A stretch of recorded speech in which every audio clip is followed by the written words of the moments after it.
नमस्कार पुणेकर माझामध्ये आपले स्वागत। सध्या आपण पुणे शहरातील खराडी या ठिकाणी आज आपल्यासोबत उत्कृष्ट खेळाडू ज्यांनी 50 वर्ष या खेळासाठी दिलेले आहेत, असे बॅडमिंटन खेळासाठी त्यांनी योगदान दिलेले आहे आणि असं उल्लेखनीय काम ज्यांनी केलेलं आहे असे खेळाडू इब्राहिम शेख आपल्यासोबत जोडलेले आहेत।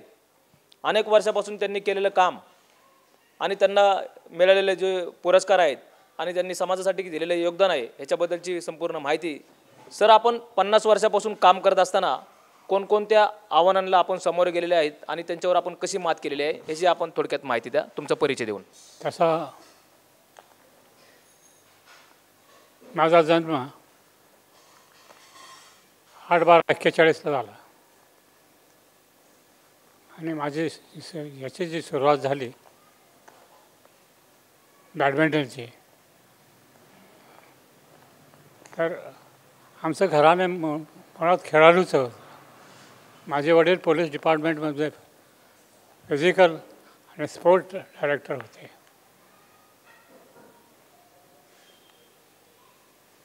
तर असं असताना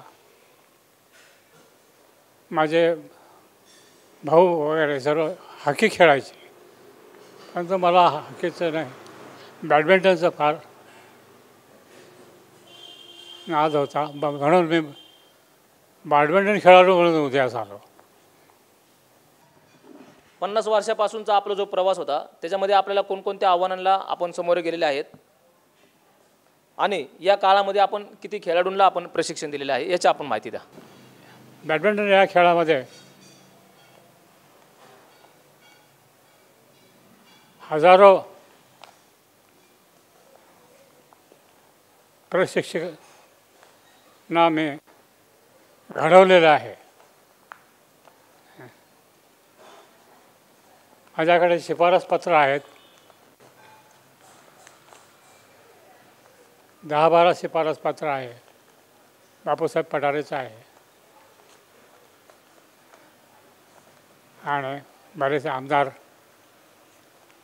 खासदार यांचे शिफारस पत्र आहे आणि मी तसा जीवन गौरव या पुरस्कारासाठी प्रयत्नशील आहे।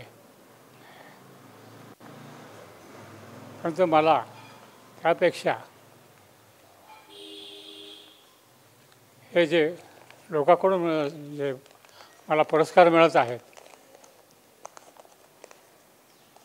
ते महत्त्वाचे आहे।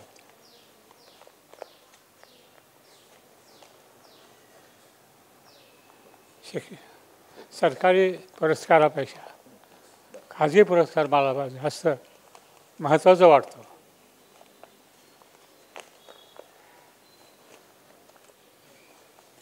तरी शासन मला पुरस्कार देवो न देवो, मी माझे कार्य चालू ठेवणार आहे। आता सध्या मी पार्किन्सन या आजाराने त्रस्त झालो आहे, तरी देखील मी कोचिंग सोडलेलं नाही, खुर्चीवर बसून कोचिंग करत असतो।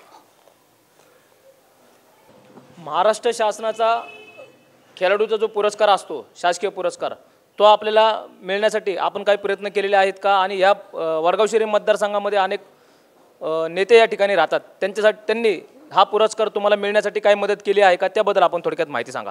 शासनाचा पुरस्कार मिळण्यासाठी मी प्रस्ताव डिस्ट्रिक्ट स्पोर्ट ऑफिसरच्या शासनास सादर केला होता, परंतु ते उशीर झाल्यामुळे कॅन्सल करण्यात आला। दुसरा प्रस्ताव मी तयार केला आणि डिस्ट्रिक्ट स्पोर्ट ऑफिसरच्या माध्यमातून शासनाकडे सादर करण्याचा प्रयत्न केला, परंतु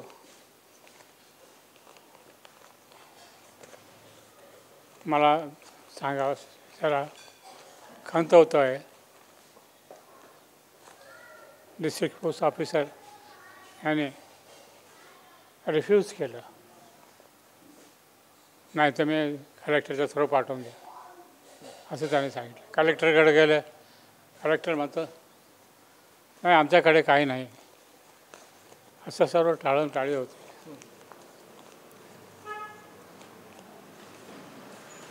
तर अशा परिस्थितीमध्ये शासनाच्या पुरस्काराची काय अपेक्षा ठेवावी? ज्या खेळाडूंनी आपल्या जीवनामध्ये खेळाला मोठं स्थान दिलेलं आहे, असे खेळाडूंनी आपल्या जीवनामध्ये 50 वर्षे ज्या खेळासाठी घातलेले आहेत, अशा खेळाडूला अजूनही शासनाचा जो पुरस्कार असतो तो पुरस्कार मिळाला नाही आणि त्या पुरस्काराची एक त्यांनी खूप मोठी शोकांतिका या ठिकाणी व्यक्त केलेली आहे. जर अशा जर घटना महाराष्ट्रामध्ये घडत असतील तर नक्कीच पुरस्कार पुढच्या वेळेस खेळाडू घडतील का आणि आपलं जीवन जे खेळासाठी वाहून घेतील का, असा या ठिकाणी प्रश्न उपस्थित होत आहे. सर, आज या ठिकाणी जो तुम्ही पुरस्कार शासनाकडे तुम्ही मागणी केली असता दोन वेळा तुम्हाला त्या ठिकाणी रिजेक्ट केलेलं दिसते, पण तरी तुमचं पुढचं पाऊल काय असणार आहे याच्यामध्ये? शासन पुरस्कार देवो या ना देवो,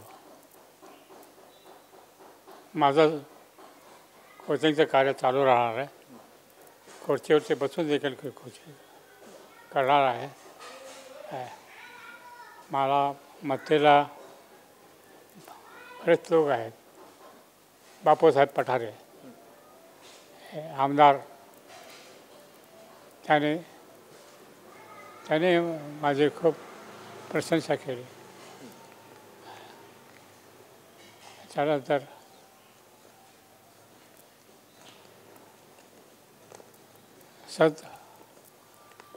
भरणे, दादा भरणे हे देखील माझे खूप मदत केली. इतकी मदत केली की मला त्याचे मी आभारी आहे.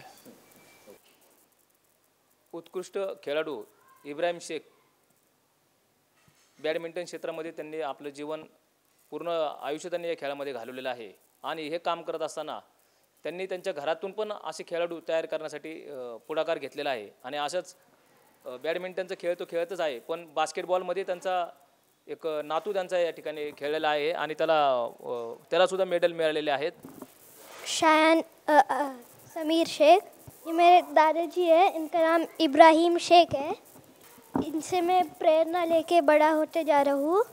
बास्केटबॉल सिखाया है और badminton.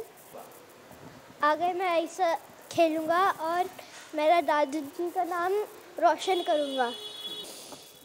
My name is Ajaz Sheikh.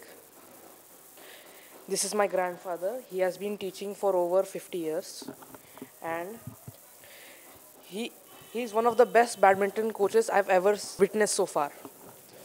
So my grandfather should be awarded a special award from the government which should honor his name in the history of badminton coaches. And thus I am right now playing football and basketball. So I started playing badminton when I was very small, and my grandfather used to teach me almost every day. He used to take me to societies and made me play with other children. This has thus made my social acceptance better among the people. If such coaches are not there, then the children will be lacking behind in succeeding. Like for example, if a coach like my grandfather is not there, the children will be playing a very little time and doing much of the drills. Drills are just basic training that makes them ready for the court. उत्कृष्ट खेळाडू इब्राहिम शेख आज यांनी शासनाकडे 2 वेळा त्यांना शासकीय पुरस्कार मिळावा अशी त्यांनी विनंती केली होती, पण दोन्ही वेळा त्यांना नाकारण्यात आलं. पण तरी अशा खेळाडूंना डावलू नये अशी विनंती आम्ही शासनाकडे करत आहोत. कॅमेरामॅन सिद्धांत मी संतोष शिंदे, पुणेकर माझा न्यूज.